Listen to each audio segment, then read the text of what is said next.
Tá feliz, Solange Moraes? Nossa, eu tô com o sorriso daqui aqui. Não sei por quê. Eu espero que permaneça esse sorriso, né? Ah, você tá falando do quê? Eu pensei que estivesse falando do pra Timão. meio entendedor, não, para um bom entendedor, meia palavra basta. Eu achei que fosse do Timão. Não, tá do feliz. Timão, então eu tô super feliz. Desculpem os palmeirenses, mas eu tô muito feliz. É, Pedro, também você não precisava O puxar mais tanto gostoso saco é ainda assim. ganhar fora de casa, Pedrão. Fora de casa, entendeu? Nem vi o jogo, Solange. Eu sei que teve um bafafá depois aí. Foi. Cada um tem o direito de reclamar, não é verdade? Não, mas vai de destruir as coisas também, Não. gente. Por favor. Aliás, de não destruir nada, né? Entendeu o que eu tô falando? Já Porque tá já tão tá. difícil Entendeu, já, né? né? Só. É. Ainda vai lá e destrói. Não pode. Hoje é segunda, é bom demais começar a semana aqui do seu ladinho. Fica com a gente no Falando Nisso. Sempre antes do nosso bate-papo, a gente reflete com você para alimentar um pouquinho a nossa alma e o nosso coração. Mas presta atenção no que eu vou te falar. Não dê poder às pessoas que te insultam, que te machucam ou que te ferem.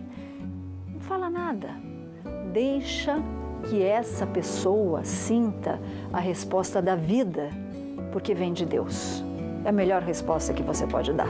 Esse é o nosso toque de hoje. Zóio Verde, o que tem no programa?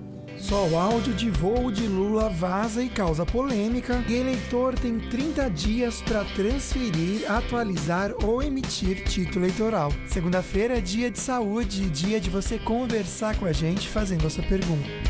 E dia também de você participar dos concursos culturais, então corre lá, que no nosso Face tem uma cesta da Santa Casa de São José dos Campos. Você escreve no comentário por que merece levar, então, essa cesta tão bacana aqui, esse kit maternidade para o seu bebê, e aí você pode concorrer, então, tá bom? Sexta-feira tem essa escolha, e também no Instagram tem o kit Cooper, te dá água na boca, tudo saudável para você. Você vai marcar 2 amigos e escrever também no comentário por que você merece levar para casa, então, esse kit tão saboroso. Bora aprender muito hoje? Dia de dicas de saúde, claro que sempre junto com a Santa Casa de São José dos Campos.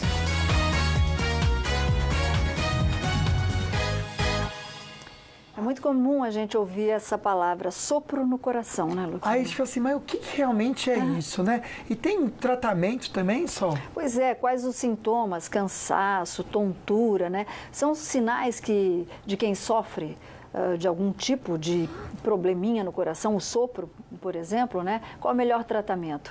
Ele está aqui para nos orientar. Ele que é uma graça de pessoa, a gente já estava com saudade, o cardiologista da Santa Casa de São José dos Campos, Dr. Tiago Barros, para tirar as nossas dúvidas. Doutor, chega junto. Obrigada, Doc. Hoje eu vim de branco para combinar com ele, É verdade. Querido, Doc, obrigada. Tudo bem? Vamos tê-lo aqui, fica à vontade. Aliás, antes de começar, né, doutor Tiago, a gente tem que mandar um beijo para o pessoal da Santa Casa, porque antes do senhor vir, o senhor falou, eu vou estar falando nisso, né? E as Marias. Isso, eu estava na enfermaria, e aí eu falei para os pacientes que eu ia vir hoje aqui ao programa. Falei, eu vou no programa da Band, Falando Nisso.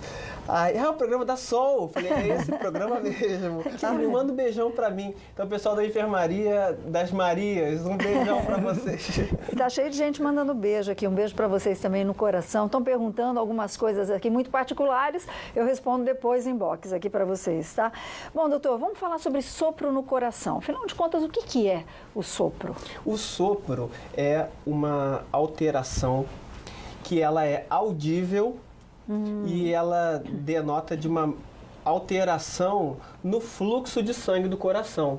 Então, quando existe algum turbilhonamento de sangue dentro do coração, a manifestação disso é um barulho. E esse barulho, a gente chama isso de sopro. As pessoas acham que sopro é como se tivesse ar dentro do coração. Não, não é nada de ar. É apenas um turbilhonamento de sangue, que pode acontecer tanto porque existe algum problema em alguma válvula do coração, ou então alguma estrutura do coração que não está adequada, e isso pode gerar esse fluxo turbilionar e um barulho. Mas que é o nasce sopro. com ele? Alguns pacientes, e é o mais comum, que eu chamo de sopro inocente, acontece na infância e ao longo do que a criança vai crescendo, vai sumindo. Então, a grande maioria dos sopros na infância são assintomáticos, não causam problema nenhum. Então, se você já ouviu, meu filho, falaram que o médico disse que ele tinha sopro, mas agora ele não tem mais nada, será que curou, aconteceu alguma coisa. Não, o habitual é isso acontecer. Um sopro na infância, que é um turbilhonamento de sangue, e aí isso é normal, isso é fisiológico, e aí vai crescendo e volta ao normal. Boas notícias para os pais, né, Luquinha? Pois é, só interessante a pergunta aqui do José de Jacarim. Ele quer saber como que é diagnosticado. Esse é um exame muito difícil de ser feito. Não, só escutando? O sopro cardíaco, ele pode ser diagnosticado de várias formas. A forma mais simples é por meio da ausculta cardíaca. Então, o médico, o cardiologista, vai colocar um estetoscópio no peito da criança ou então do paciente e ele vai auscultar esse barulho. Dependendo das características desse barulho, é possível que isso seja normal e, portanto, nada a ser feito, ou então seja um sopro que demande algum tipo de tratamento, e a gente vai falar isso bastante no programa hoje. Mas, eu posso adiantar, a grande maioria dos sopros cardíacos não demandam tratamento e muito menos cirurgia. Então, não se assuste. Não fica com sopro no coração. A gente vai falar tudo sobre esse probleminha aqui no Falando Nisso, né, Luquinha? Então, pode continuar fazendo a sua pergunta. Obrigado pelo carinho e também participação. Agora a gente fica bem informado com as notícias da redação. Nossa, tá cheio.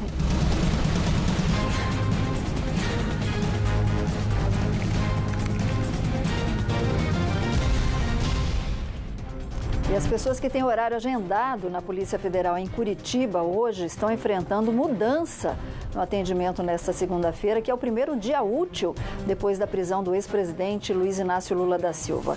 A gente vai até Curitiba com o nosso querido repórter Márcio Campos, saber como está o clima em frente ao prédio da Superintendência da Federal. Boa tarde, Márcio.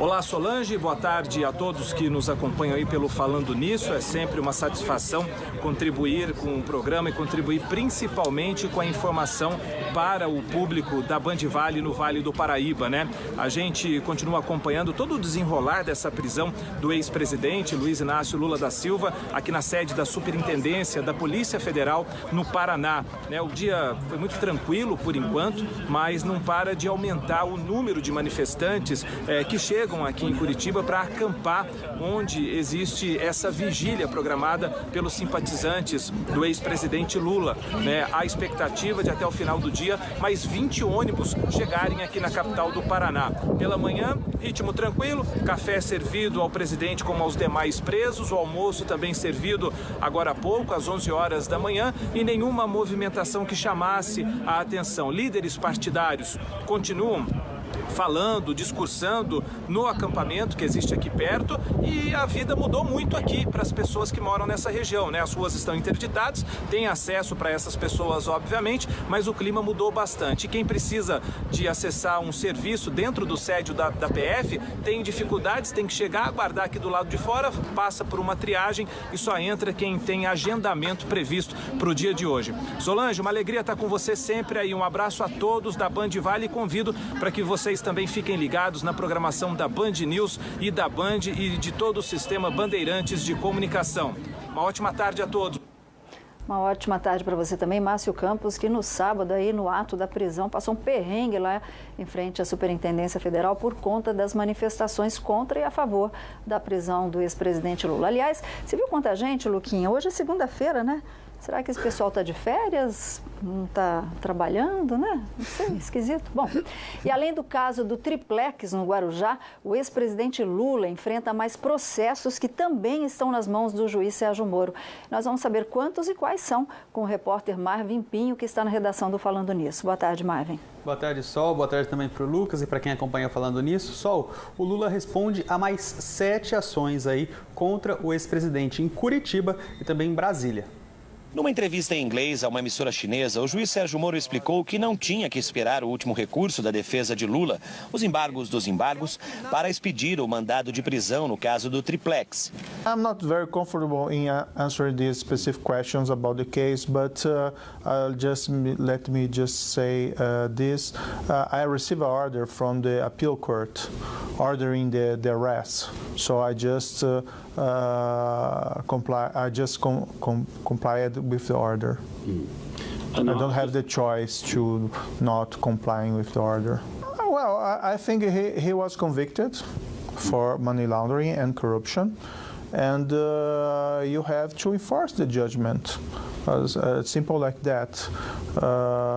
I don't see any specific reason to postpone it anymore. No processo do triplex, Lula foi acusado de receber R$2.200.000 da OAS por meio da reserva e reforma do imóvel no Guarujá, no litoral paulista. Segundo o Ministério Público, o dinheiro saiu de contratos da empreiteira com a Petrobras. Em julho de 2017, o juiz Sérgio Moro condenou o petista a 9 anos e meio de prisão. A defesa recorreu ao Tribunal Federal da 4ª Região, em Porto Alegre, a segunda instância da Lava Jato. Em janeiro deste ano, por unanimidade, os 3 desembargadores da 8ª turma do tribunal confirmaram a sentença e ampliaram a pena para 12 anos e 1 mês de prisão por corrupção passiva e lavagem de dinheiro. Há outros 2 processos contra o ex-presidente Lula dentro da Operação Lava Jato nas mãos do juiz Sérgio Moro aqui em Curitiba. Um deles apura a compra de um imóvel pela Odebrecht que seria destinado ao Instituto Lula e também da cobertura vizinha a que mora o ex-presidente em São Bernardo do Campo. Essa ação já está em fase final, deve ser concluída em primeira instância até o mês de junho. O segundo está relacionado ao sítio de Atibaia, no interior de São Paulo. A Força-Tarefa sustenta que Lula é o verdadeiro dono da propriedade. Segundo os procuradores, o imóvel foi reformado e recebeu benfeitorias bancadas pela Odebrecht, OAS e Chain. O dinheiro teria sido desviado de contratos com a Petrobras. Esse processo é considerado pelos investigadores como o mais rico em provas e depoimentos. A Polícia Federal encontrou no sítio dezenas de objetos pessoais do petista, como aventais e camisas de futebol com o nome de Lula. E também remédios manipulados em nome da ex-primeira-dama Marisa Letícia, que faleceu em fevereiro de 2017. E mesmo uma cachaça, com o rótulo em homenagem ao ex-presidente. Além disso, Lula aparece nesta foto no sítio ao lado de Paulo Gordilho, ex-arquiteto da OAS, que seria o responsável por obras no local. Nesta outra, ele está ao lado de Léo Pinheiro, ex-presidente da OAS, também na propriedade. Em Brasília, Lula é réu por tráfico de influência envolvendo contratos do BNDES e da Odebrecht. E pelo mesmo crime em outra ação, no caso da compra de caças suecos pelo governo brasileiro. Ele responde a processo também na Operação Zelotes, porque teria atuado para favorecer montadoras de veículos com medidas provisórias. Lula é réu ainda por obstrução de justiça e organização criminosa em outras 2 ações. Pois é, nesta quarta-feira, o ministro Marco Aurélio, do STF, disse que vai colocar em pauta uma liminar, aí cabe a presidente Carmen Lúcia aceitar ou não, para julgar a questão da prisão em segunda instância. E, dependendo do resultado, pode garantir aí a liberdade do ex-presidente Lula. A novela, né, Luquinha? Bom, Solange, conversar com o Marvin agora sobre as nossas estradas. Aliás, Marvin, hoje pela manhã teve um acidente na Dutra. Quero saber se ainda há reflexo de lentidão. Lucas, nesse momento, sem reflexos do acidente, o motorista faz uma boa viagem na rodovia Presidente Dutra, tanto aqui no Vale do Paraíba, quanto até a chegada à capital paulista. Lá pode ter alguma lentidão momentânea no trecho de Guarulhos, onde sempre tem. Na rodovia dos Tamoios, o trânsito flui bem também, mas cabe um recado. Amanhã tem interdição na rodovia dos Tamoios, lá no quilômetro 82,5. Vai ter detonação de rochas, então a concessionária vai interditar a via entre as 3 e as 4 horas da tarde. Obrigado, Marvin. Boa tarde para você. Estou com imagens aqui também da balsa em São Sebastião. Apenas 30 minutos de espera para o motorista. Mesmo tempo também para quem está em Ilhabela. O tempo muito seco, muito calor. E olha, a previsão é que continue assim até pelo menos aí quinta-feira, viu? É o que a gente confere agora. Hoje em Campos do Jordão, pequena possibilidade de chuva por lá. Máxima de 21 graus. O sol forte também entre poucas nuvens em Taubaté, Santa Branca, com máxima de 30 graus, Silveiras máxima de 28 e Caraguatatuba máxima de 29, tempo seco por lá e também em Ilhabela máxima de 30 graus. O mesmo em Jacareí, a semana toda a gente percebe que é bem o que eu falei, máxima não muda de 29 graus, sexta-feira tem uma previsão de chuva aí em Jacareí, mas durante a semana tempo seco mesmo, então muita água. Eleições 2018, o eleitor tem 30 dias para transferir, atualizar ou emitir título eleitoral. A gente comenta com vocês no próximo bloco. Tem dicas também do nosso querido amigo Dr. Sorriso, que aliás toda segunda-feira está aqui cuidando da saúde da nossa boca. Você que está querendo iniciar um tratamento ortodôntico porque está insatisfeito com seus dentes tortos, Daqui a pouco, no Falando Nisso, vou estar falando sobre as principais indicações para realizar um tratamento ortodôntico.